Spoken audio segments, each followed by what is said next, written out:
bu şirin kunlar uzunga barmaydi. Kar odam avatib kirishning dadisi tirishni bulab ketadi. Kirish o'zining aldanganligini, uydagi ayolning asli boshqa bir odam ekanligini his qilib qoladi. Hey, xumsi, endi his qilgan qiyofat kirvog'ini qaramaning. Şikaydi yağı neymiş kıldın his qilmay. Men astımı sağan kirligim almış bas birdemde his qilib. Şikaydi yağı işlemini his qilmadim degine lauza. Marjunni ivasa qo'y his qilsa, xotining almış bas his qilanmaysa degine. Endi bilmay qaptim davag'in. Hay bo'ldilar. O'zimizga qaytib kelaylik.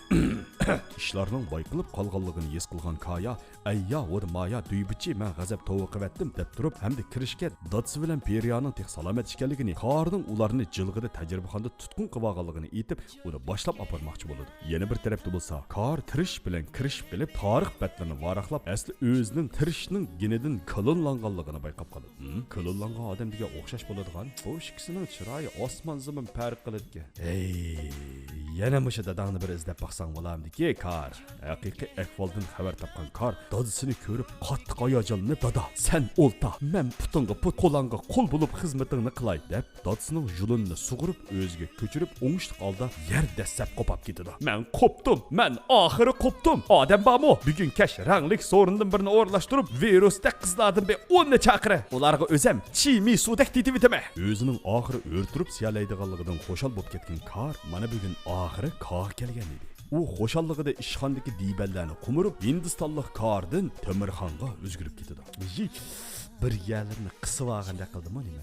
O'ziga Kayaning satqillik qilganligini bilgan Kar, Kayaning kokolisidan tutib yulib levetadi. Hamda bu qizni ishtirib, Kirishning qo'yniga aytib berdi. Kirish, keldingmi?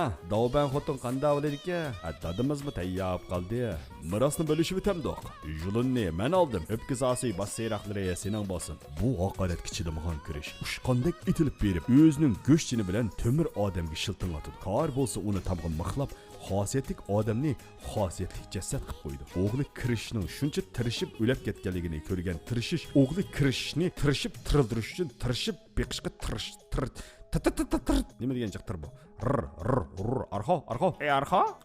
Bo'ldi. Bu chaqda Tirishning kallasiga o'zining ijod qilgan jonlantirish qalami esiga kelib, tabiatning nuridan foydalanib, kuchli energiyani o'zining maydasini o'tkazish orqali o'zini qurbon qilib Kirishni tirildirdi. Bu chaqda dunyodagi eng kuchli qudratga erishgan Kar shuncha qudrati bor turib, aldirmay o'zining razil maqsadini oshirmay, maydonning o'ttirig'iga chiqib, xalq bilan dantiyoq qilmoqchi bo'ladi. U yuzsiz, sen so'qashmoqchimi?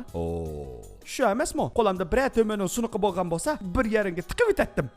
To'g'ri deysiz afkam. Amsi men sizlarga to'maning sunuqidan beray-ya. Ola afkam, ma to'maning sunuqini. To'satdan bu to'malar osmonda to'xtab qoladi. Mana Hindistonning qutqazg'uchisi, xosiyatlik odam Tirish o'g'li Kirish, erlar soat 6 da, ayollar soat 8 da vafot bo'lgan dadisini o'ngishliq uzitib qo'yib, bu maydonga oralla ulgurib yetib keldi. Mana bu qitim bu boshqacharoq keladigan o'xshaydi. Kirishish quyosh nurining yordami ostida texmi kuchlanib ketib, poli texmi zaysamay atadigan bo'lib ketdi. Ular ikkisi shunchalik so'qishib etadiki, Guangchangda tugaydigan jidalni butkul shaharga ochib, shaharni vayron qilib ketdi. Oxirida Kirish kallasiga tuyuqsiz dadisining tabarruk qolgan paqiraydigan tansubisi esi kelib qilib, igiz ko'tarib qattiq to'laydi. "Menga kuch-quvvat ato qilg'ay! Ey! Ma pishdimi o'lsin!" Bu chaqda Tirish o'g'li Kirish texmi xosiyatli odamga, Kar bo'lsa dunyodagi eng qohga emas bir dot axlatga o'zgardi. Shuning bilan Hindiston Kirishning kirishi bilan yana bir qitim razillar qo'lidan qutulib qoldi. Amasa, vantilayla. Sizlarcha Tirish o'g'li Kirishning bu yangi tug'ilgan bolasiga nima deb ism qo'ysak bo'lar? Javobinglarni piyonichiga yozinglar. Sizlarni kutaman.